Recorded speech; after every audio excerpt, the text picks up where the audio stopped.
Hello বন্ধুরা, 15 দিন হেসেলে আপনাদের সকলকে স্বাগত। তা আজকে বানাবো হাঁসের ডিমে ডিম বাহারি।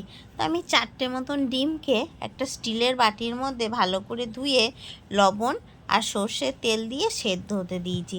সেদ্ধ হয়ে যাওয়ার পর আমি বরফ জলের মধ্যে ভিজিয়ে রেখেছিলাম 10 মিনিট মতন। তা 10 মিনিট ভিজিয়ে রাখার পর ডিমগুলোকে ছাড়িয়ে নেব। এদিকে আমি গ্যাস জ্বালিয়ে একটা ফ্রাই প্যান বসিয়ে দিয়েছি। ফ্রাই প্যান বসিয়ে দেওয়ার পর আমি ডিমগুলোকে একটা ছুরির সাহায্যে এরকম একটু করে কেটে নিচ্ছি, যাতে ভেতরে ভালো করে লবণ মশলা সব ঢুকে। এবার এগুলো কেটে নিয়েছি আর এদিকে তেল গরম করতে দিয়েছি। তেলটা গরম হতে দিয়েছি আর এদিকে আমি লবণ হলুদ দিয়ে ডিমটাকে একটু মাখিয়ে রেখেছি। আর তেল গরম হতেই দিয়ে দিলাম পেঁয়াজ। এই একটা বড় সাইজের পেঁয়াজকে আমি এরকম করে কুচো করে নিয়েছি। এই পেঁয়াজটাকে আমি ভেজে তুলে নেবো এরকম করে লাল লাল করে। আর এরপর আমি 3টে মতন বড় সাইজের কাজু বাদাম নিয়েছি। কাজু বাদাম 3টেকেও ভেজে তুলে নিলাম। ওটাকে আমি একটা পেস্ট বানাবো।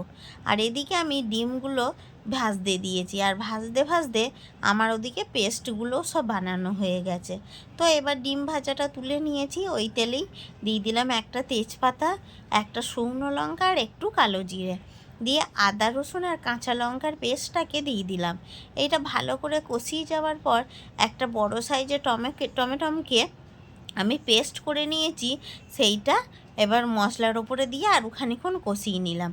এবার বড় চামচের 1 চামচ মতন নিলাম জিরে গুঁড়ো, 1/2 চামচ ধনে গুঁড়ো, 1/2 চামচ কাশ্মীরি লঙ্কার গুঁড়ো, নিলাম হলুদ, পরিমাণ মতন লবণ আর একটু মিষ্টি, সামান্য একটু জল দিয়ে ভালো করে আমি কষিয়ে নিলাম। এবার কষিয়ে নেওয়ার পর পেঁয়াজ আর কাজু বাদামের পেস্টটা একটু জল দিয়ে ঘুরিয়ে নিয়ে দিয়ে দিলাম মশলার ওপরে। এবার মশলার ওপরে দিয়ে দেওয়ার পর কষিয়ে নেওয়ার পর এখানে আমি গরম মশলা না মিট মশলা ব্যবহার করেছি, দিয়ে দিলাম মিট মশলাটা।